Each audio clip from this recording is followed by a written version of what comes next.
You're watching HNL. I'm Ursula, Botha, and we're speaking to Ross Drakes about building a confident mindset. Ross. Yes. A confident mindset, growth mindset, that's a confident mindset. But then on the other side of the spectrum, we have limiting beliefs. So what limiting beliefs have you had to overcome or on navigating at the moment? Well, I guess interestingly, I did a presentation to my EO forum on what my limiting beliefs are. And the one that came up through the process is the fact that I'm South African and I live in South Africa. I find for me creates a bubble which I need to break in order to achieve the things I want to achieve. So I've got a note on my desk that says you are global. So I'm trying to think in a global way and not in a South African way. So I'm happy to be located here and participate here, but I want to behave and act and be global, which has been a challenge because I'm unprogramming a lot of the things that I've always thought. So my pricing of everything is based in rands, which is a simple anchor, but if you leave South Africa, everything is more expensive. And if you go into these markets and into these places thinking this is more expensive, you're always going to operate from this place of lack. Whereas if you think about someone who comes from the US or the UK, most places they go are cheaper. So then they arrive there and they go, oh, this is so cheap, I can achieve so much here. So I'm trying to hold on to that mindset that when I go into the US, which we've managed to move the majority of our income in nice work into places like the US and the UK, you know, not behaving in a way where I'm like the poor kind of pauper coming here with my meager rands, desperate to try and earn some dollars. You know, I want to step into that space and own it and go, well, you know, I understand the value of the dollar, I understand the value of my work in the dollar. I'm even happy to pay humans and resources and suppliers in dollars, which if you convert back to rands can feel quite terrible because you know you can pay an SEO specialist in South Africa 5, 10, 15,000 rand a month, whereas you're going to put a dollar sign on the front of that when you go to the US. So you are almost, you know, times I think 16 now, 17, that price, and you have to be comfortable, or at least I'm trying to get myself to be comfortable to pay that money, because if you want to be there, you need to be able to behave and exist in that space. So that's one of my limiting beliefs I'm trying to pop at the moment. And I've noticed through your podcast, you end and you say, we are based in South Africa, we work internationally. So you're explicit with your goal of moving into the global space. Totally. When did you make that pivot? So it came about in COVID. So, you know, we've been trying in Nice Work for the last few years to solve the challenge of earning hours or being paid for hours and not for our outputs. So that's been an overarching theme in the business for the last 5 or 6 years. And during COVID, we helped a client of ours, Metaversal, to rebrand and reposition themselves. And we discovered Web3 and NFTs and all of the craziness that goes along with that. And in order to play in that market, it's so new and it's so fresh. The only place we can play is in the US and in Europe. It's not really happening here yet.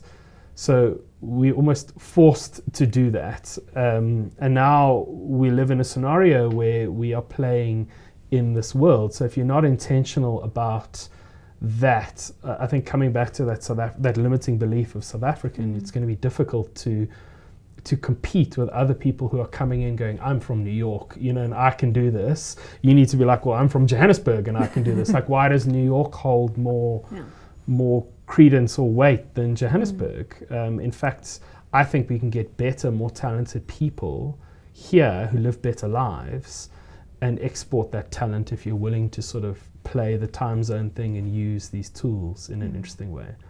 I think many viewers might be watching going, okay, but how? How we want to get out of the bubble? How? And I think you're making mindset shifts. Definitely. You've got a banner on your desk saying global. And your podcast is very international. You're having conversations with those are your peers now. Any other tricks you're doing that you would give as a tip? Well, so this, I mean, podcasting is probably the easiest hack you can do. So if you build something, if you're consistent with it, it gives you an excuse to speak to anyone.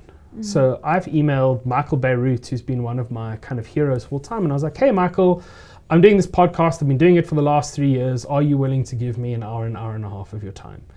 And his answer was yes. Not today, not, I can help you in a month or whatever, but I got to have that conversation with him. And I enjoy it because every human I interact with, I'm building a network of people outside of the people I already know, and B, have an opportunity to learn from each one of these people about how they see the world, how they see the industry I operate in.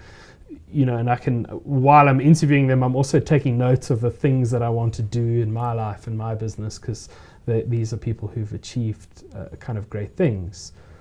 Talking about moving into America, I'm doing a series of radio at the moment, and I deliberately didn't interview all South Africans. I could have filled the entire thing quite easily with amazing stories from South Africa. So I only did 6, and the rest all international people. And I now I've had 14 deep conversations with people sitting in Canada, in the US, in South America, in the UK, in the Netherlands. So my frame of reference and network and people is sort of expanding.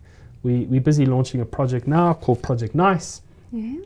And part of this thing is we want to engage on a global stage with people. But I have 150, 200 people who over the years I've had direct kind of contact with, who I feel comfortable enough to reach out to. But the only reason I've built that up is because I've been participating in things like Creative Mornings and running my own podcasts and showing up in EO, like deliberately putting myself into scenarios in which I meet people who are more in the space or in the spaces that I want to occupy. Because if you do that and you're generous and you help them and you do cool things for them, then when you need something, they're more likely to extend that helping hand back to you.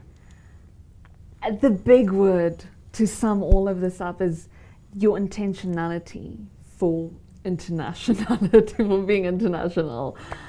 And I feel at the moment is what you were describing, I'm sitting here taking little notes, learning so much from you. So thank you so much for your time. It's a pleasure. You are a wealth of knowledge. Where can people connect with you?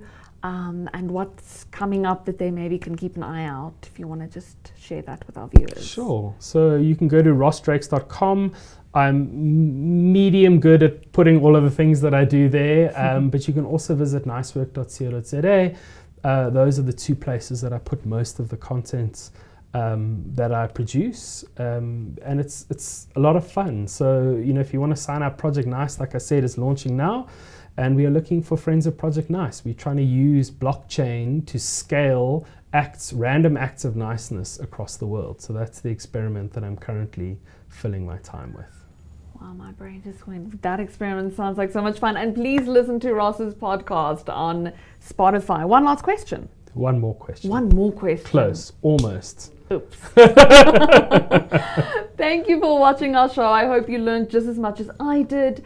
Next week we'll be finding more ways to build your confident voice. And if you want to build your confident voice, go look at www.confidentvoices.co.za. See you next week.